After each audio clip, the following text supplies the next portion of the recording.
Bon, alors on va essayer maintenant de... Très bien, on va essayer maintenant de faire fonctionner la voix. On va voir si ça marche.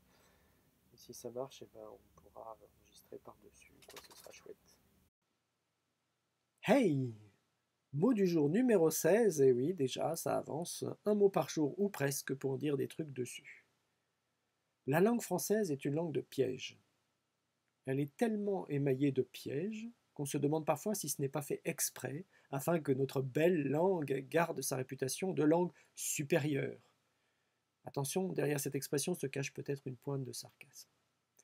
Des pièges orthographiques, des pièges morphophonologiques, c'est-à-dire rapport entre la forme des mots et leur prononciation, des pièges grammaticaux, des pièges syntaxiques, et pour le cas que je veux traiter ici, des pièges lexico-sémantiques, autrement dit qui concernent le sens des mots. Il y a une tradition en français de bizarrerie autour des chiffres et des mots dérivés d'eux.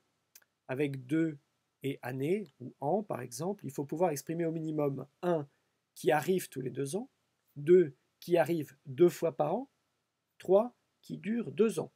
Vous avez suivi. Et donc il nous faut en théorie au moins 3 mots pour distinguer ces 3 sens. C'est là que ça se complique. Lequel de ces 3 sens est illustré par bisannuel?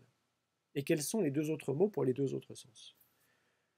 Fin du suspense et début des problèmes, bisannuel veut à la fois dire qui revient tous les 2 ans et dont le cycle dure 2 ans, donc sens 1 et 3, botanique principalement pour le sens 3 d'ailleurs. Ce qui est compliqué à gérer dans le lexique mental, mais pour commencer. Il existe aussi biennal, qui veut dire d'abord qui dure 2 ans, mais dont un deuxième sens est employé pour dire qui revient tous les 2 ans, sens 3 et 1 également à l'envers. Donc c'est pareil. Bisannuel et biennal ont les mêmes sens dans des contextes parfois identiques.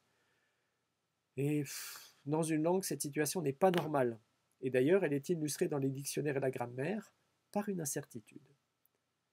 De plus, on n'a pas encore le mot pour le sens 2, qui arrive 2 fois par an. Là aussi, l'incertitude règne. Le mot biannuel semblerait un bon candidat. Mais il est fréquemment utilisé avec le sens 1 et se confond avec bisannuel, ce qui est logique, compte tenu de leur forme assez proche. Bisannuel, biannuel, vous pouvez faire la confusion très très facilement.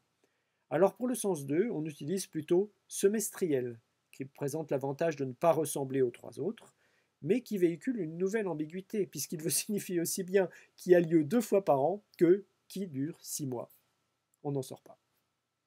Sans parler de vide lexical dans la langue, car la langue a horreur du vide, on peut cependant dire que l'évolution naturelle du lexique tend à rendre ces termes polysémiques et à les confondre, même si au départ ils exprimaient des sens différents. C'est un peu à cause de nous et c'est pas si grave. Il n'empêche, combien de gens demandent en toute bonne foi: attends, bisannuel c'est quoi déjà? 2 fois par an, une fois tous les 2 ans ou bien sur 2 ans? Et biennal, qu'est-ce que c'est? Et combien répondent de même: je sais pas, regarde sur internet. Et pour une fois, internet lui-même ne le sait pas.